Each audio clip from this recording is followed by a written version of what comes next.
Hoje tipos de turismo, nosso tema 7, né? Existem 36 tipos de turismo que vocês vão aprender e ver as especificidades de cada um. Uns têm maior facilidade de venda do que outros. E a gente vai começar a falar disso hoje aqui na nossa videoaula. Se acomoda, pega um caderno, uma caneta para poder acompanhar a aula, ok?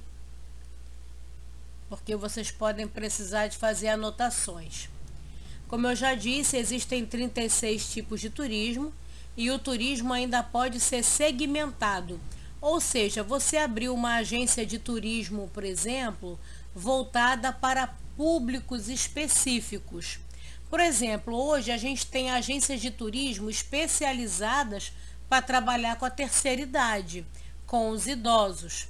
A gente tem agências de turismo, por exemplo, que trabalham com o público single, que é o público solteiros, gente separada, divorciada, que tem vontade de viajar para conhecer outras pessoas também, né?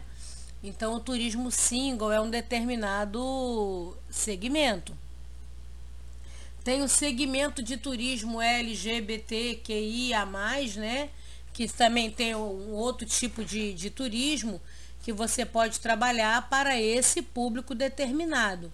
Então, assim, são vários tipos de turismo que a gente vai ver e você pode abrir uma agência de viagem como microempreendedor individual, trabalhar por conta própria, montando roteiros e levando essas pessoas para diversos destinos.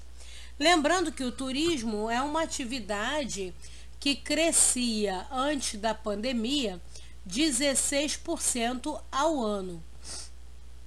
As pessoas trabalham, juntam dinheiro e gostam de viajar. Então é um mercado bastante aquecido. É um mercado que está passando por dificuldades no período da pandemia, do Covid-19, porém, com a vacinação, o mercado vai aquecer e vai ter muita procura porque está com uma demanda já reprimida de 2 anos, né? Sem viagens internacionais, e essa demanda vai vir à tona, né? A gente vai falar um pouco do turismo de aventura, né? Que são pessoas que viajam com vontade de usufruir da experiência na natureza com desafio físico ou emocional. Então, assim, descer em corredeira, escalada, rapel, trilha na mata, tudo isso é ligado ao turismo de aventura. Lembrando que 2 tipos de turismo, ele requer um guia especializado. Esse guia, para ser especializado, ele tem que fazer o curso na ABETA, Associação Brasileira de Turismo de Aventura. Vocês podem entrar aí na internet, pesquisar. Quem tem vontade de trabalhar ao ar livre, pode fazer o curso da ABETA de Guia de Turismo de Aventura, abrir um negócio próprio e trabalhar nisso. Aqui no Rio de Janeiro, ou no Pantanal, ou na Amazônia, ou em qualquer outros lugares. Na nossa sala, vocês têm um vídeo que falam de profissões que pagam vocês para viajar. E lá tem instrutores, por exemplo, de snowboard, de outras coisas, que são pessoas que fazem cursos numa escola chamada PAD, que certifica instrutores para trabalhar em qualquer lugar do mundo. E aí você pode trabalhar em estações de esqui, né, as estações de neve, trabalhar na Nova Zelândia, que é o país que tem maior potencial de turismo de aventura em nível internacional. Aqui no Brasil a gente tem muito turismo de aventura também. No sul do Brasil, no Pantanal, na Amazônia, a gente tem muita coisa de turismo de aventura. E a pessoa tem que gostar de trabalhar ao ar livre, né? Levar grupos, sempre tem demanda. Muita gente, né, que vive na cidade, que quer ter essa experiência, né, do campo, no mato, vivenciar essa aventura de forma segura, né? Aí a gente tem aí, ó, descidas de bote, né? Isso aí é insana, aqui próximo da gente, aqui na Serra de Macaé, tá? A gente tem o agroturismo, que é uma experiência muito interessante. O agroturismo ele começa no interior de Portugal e a gente tem também na Itália, é a visitação a propriedades rurais, né? Sítios, fazendas. A gente vai ver a diferença entre agroturismo e turismo rural, porque o agroturismo, você pode visitar um sítio, uma fazenda, uma propriedade do interior para vivenciar essa experiência no campo, comer comida de fazenda, curtir uma moda de viola, participar de uma cavalgada. Pode ter hospedagem na fazenda ou não, e só para passar o dia e se hospedar em hotel. E também tem o turismo rural, que a gente vai ver mais para frente, que é quando o turista quer visitar uma fazenda produtiva, que fabrica queijo, linguiça, licores, e aí tem que ser uma propriedade produtiva, que aí o turista participa também da produção. É muito comum no interior de Portugal que o pessoal vai pisotear uva para fazer o vinho, na Toscana também, na Itália. E aqui também a gente tem visitação à fazenda que fabrica queijo, né, em Minas Gerais. E isso é turismo rural, diferente do agroturismo. O agroturismo, você visita a propriedade, mas não significa que ela seja uma propriedade produtiva. Mas você vai para experimentar a vivência no campo, né? É muito interessante que a gente, quando implanta agroturismo, eu já fiz esse trabalho de planejamento de cidade, que a gente vai para o interior para preparar o destino para o turismo, e os idosos, né, os proprietários, eles não querem cobrar, querem deixar que o turista visite a propriedade sem pagar, eles querem oferecer um bolinho, um café, mas não quer cobrar, e a gente tem que ensinar para eles que justamente a gente está implantando o agroturismo para aumentar a renda deles. O turismo é o maior distribuidor de renda do mundo como atividade econômica. O dinheiro que a pessoa ganha na cidade grande gasta no interior. Então ele distribui renda. Então tem que cobrar sim para poder ajudar a manter a propriedade rural. A moda de viola, né? Quantas pessoas moram na cidade, nunca sentaram num tronco em volta de uma fogueira para tocar um violão, tocar uma viola, cantar, fazer uma cavalgada, comer uma comida de fazenda, né? Então tem muitas famílias que levam os filhos para os hotéis fazenda ou para visitar essas propriedades no agroturismo, gerando emprego no interior do Brasil e muita esperança no interior, né? O ecoturismo é o turismo mais responsável ambientalmente, né? A gente vai falar dele. As pessoas vão fazer caminhada, vão fazer a observação passiva da natureza. No turismo, a gente não pode permitir que o turista tire uma mudinha de planta do lugar. Se cada turista que for visitar carregar uma muda de planta, logo você vai estar danificando aquela área, aquela trilha, matando as espécies de fauna que tem na localidade, né? Quer dizer, nada disso é permitido. A gente no turismo, a gente procura preservar a área ambiental para que você possa interagir na natureza. Você tem que ser capaz de entrar na natureza, observar, participar sem deixar lixo, sem jogar uma ponta de cigarro para causar incêndio. Nós estamos aí num período de muita seca no Brasil e causa muitos incêndios no Pantanal, na Amazônia, por causa de gente que deixa ponta de cigarro. Uma ponta de cigarro que a pessoa atira pela janela do carro pode iniciar um grande incêndio, matar muitos animais, né? Então, assim, essa responsabilidade, o ser humano tem que ter responsabilidade para interagir com a natureza. E aí o Pantanal do Brasil é um polo de ecoturismo muito importante. Como a gente tem aí a cidade Bonito, né? Em que você tem um mergulho na Lagoa Azul, mas o turista não pode pisar no fundo, não pode tocar no fundo, só pode flutuar, fotografar, não pode matar as espécies marinhas, nada disso. A gente não pode permitir caça, nem safari, nada disso. Hoje em dia safari tem que ser fotográfico, você tirar foto dos animais e não matar as espécies, né? O ser humano tem que aprender a destruir menos, né, a fauna e a flora. A gente vai falar agora também de um segmento muito gostoso, que é o turismo da melhor idade, né? Porque é um público que tem muita demanda, porque eles têm muito tempo livre, eles já criaram os filhos, já não trabalham mais, então eles podem viajar em qualquer época do ano. E graças aos avanços da ciência, eles estão com cada vez mais longevidade, né? Chegando muito bem aí na casa dos 70 anos, 80 anos, em plena forma, participando do turismo em geral. É muito bom você abrir uma agência de turismo voltada para esse público. Eles não dão trabalho, são pessoas educadas, pessoas corteses, polidas, já viveram o suficiente para não dar ataque histérico, né? Nem fazer barraco, tem muita educação, pagam tudo direitinho, não ficam devendo. É um público maravilhoso de você trabalhar. É só pesquisar os destinos adequados para eles e levar eles para passear, e tem muito mercado para isso, né? E é a população que cresce muito aqui na nossa região.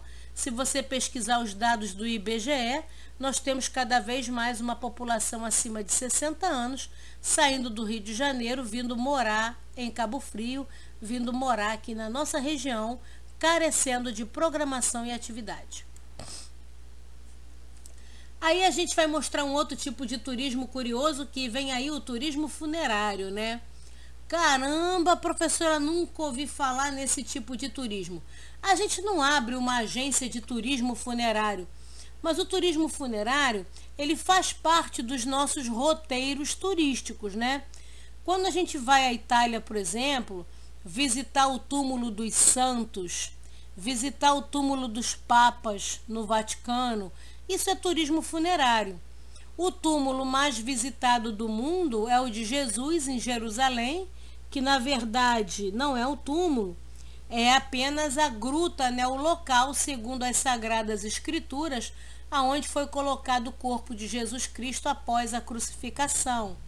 Esse pano é meramente ilustrativo, simbolizando o santo sudário, que é o lençol branco que cobriu o corpo de Jesus, né? Então, é o túmulo mais visitado do mundo.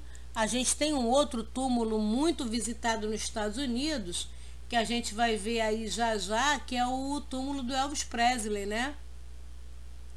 Na cidade de Memphis, nos Estados Unidos.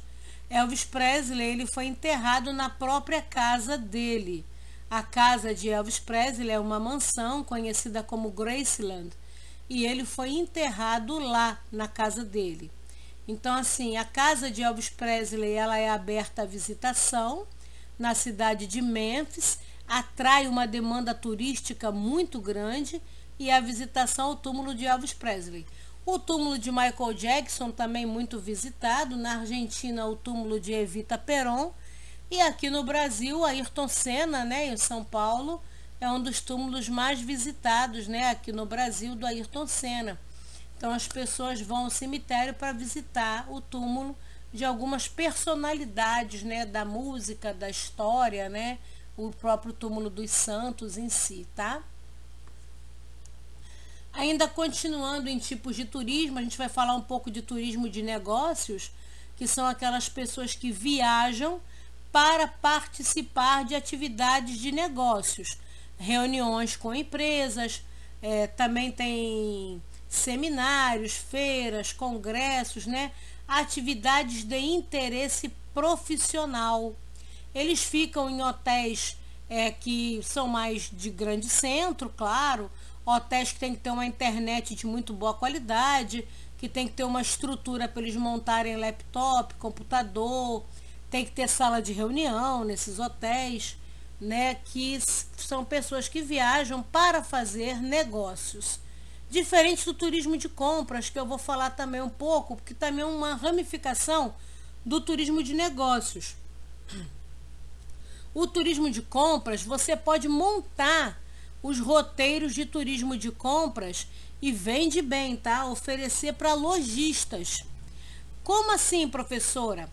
O lojista, o comerciante, ele compra mercadoria na 25 de março em São Paulo, ele compra em Divinópolis, em Minas Gerais, ele compra no polo de lingerie de Nova Friburgo, compra sapato no interior de São Paulo, na cidade de Franca. E aí, como é que o empresário vai comprar isso? A gente pode alugar ônibus, colocar lanche, horário de saída, horário de chegada e vender esses roteiros. E você trabalhar só com isso. É um dos tipos de turismo que tem muita constância de fluxo de passageiro, porque o empresário, o comercial, ele viaja todo mês com você. Então você já tem aquela data certa. Primeira terça-feira do mês, saída para 25 de março em São Paulo. Você faz um folhetinho impresso, além da propaganda em rede social, claro, e leva no comércio. E para o empresário é muito mais seguro viajar no ônibus de turismo com o guia, que ele bota a mercadoria dele, compra e depois vem embora. Você estaciona lá na 25 de março e aí o pessoal faz compra, depois tem o horário de saída para voltar para Cabo Frio. E aí você ganha dinheiro em cima disso. Você joga 20% em cima de cada passageiro para você ganhar.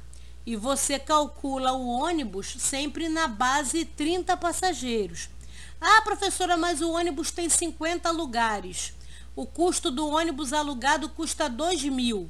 Eu pego 2.000 e divido por 50 lugares para poder ver o preço de cada um? Não, você divide por 30 lugares. Porque se você tiver 30 passageiros, a sua excursão já vai. Porque vender 50 pode ser difícil. Ah, professora, mas se eu vendi 50, esses 20 passageiros que pagaram a mais vai entrar de lucro no seu bolso também, além dos 20% que você vai cobrar por esse serviço. Aconselho sempre a alugar ônibus de empresas fortes, empresas com boa manutenção. A 1001, por exemplo, aluga ônibus, faz fretamento. E isso te deixa mais seguro, porque se o ônibus enguiçar na estrada, a 1001 tem frota para mandar outro ônibus para te socorrer. Tem estrutura para te socorrer na estrada. Então a gente não aluga ônibus clandestino nem ônibus velho caindo aos pedaços, porque é a nossa responsabilidade e segurança dos passageiros. Você bota o lanche e a comida cada um come por si lá em São Paulo. E aí tem o horário certo para você voltar para Cabo Frio. E aí no outro dia da semana você faz Friburgo, no outro dia você faz Divinópolis em Minas Gerais, no outro dia você faz Franca, e você passa a fazer 3 viagens por semana, por exemplo, você vai ter uma renda mensal aí acima de 15 mil reais.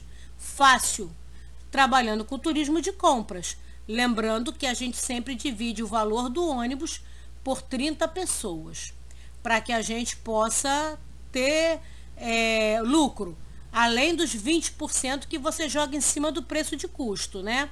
Se o passageiro vai pagar R$60 de passagem, e o valor do assento no ônibus, você vai botar aí mais R$20 de lanche. Um lanche na ida, um lanche na volta, R$80. Você vai jogar aí, vou botar 20% em cima, vou botar até mais um pouco, você pode jogar 30% em cima. E você vai vender essa excursão a R$110. Para o lojista vale a pena. Vale a pena, porque ele está viajando com um grupo, ele está seguro e ele está com a mercadoria dele dentro do ônibus. Abre o olho para isso, para você trabalhar por conta própria e ganhar o seu dinheiro, tá? Turismo de compras dá dinheiro, tá? Então, assim, abre a cabeça, porque você já é uma coisa que você já pode fazer. Turismo cultural, pessoas que viajam para o interesse cultural, né? A Itália é um centro cultural no mundo, né? O maior polo do mundo. Aqui no Brasil, nossa referência é Minas Gerais, de turismo cultural, a cidade de Ouro Preto, né? Cidades que são patrimônio histórico, tombado pelo patrimônio histórico da humanidade, né? No interior da França, a gente tem a Provence, que é a preservação das cidades medievais. Você visita uma cidade medieval totalmente preservada, né? Maravilhoso, como se você entrasse em outro século, né? a cidade de San Gimignano, no interior da Itália, que é uma cidade medieval totalmente preservada. Então é muito legal, o turismo cultural, ele leva a gente para dentro da história aonde ela foi vivida. É uma maravilhosa inserção. Visitar os castelos da Europa, visitar o Palácio de Versalhes, né, onde Luís XVI foi decapitado e Maria Antonieta, você poder ver o quarto deles, ver a história deles, a vida, né, é muito interessante.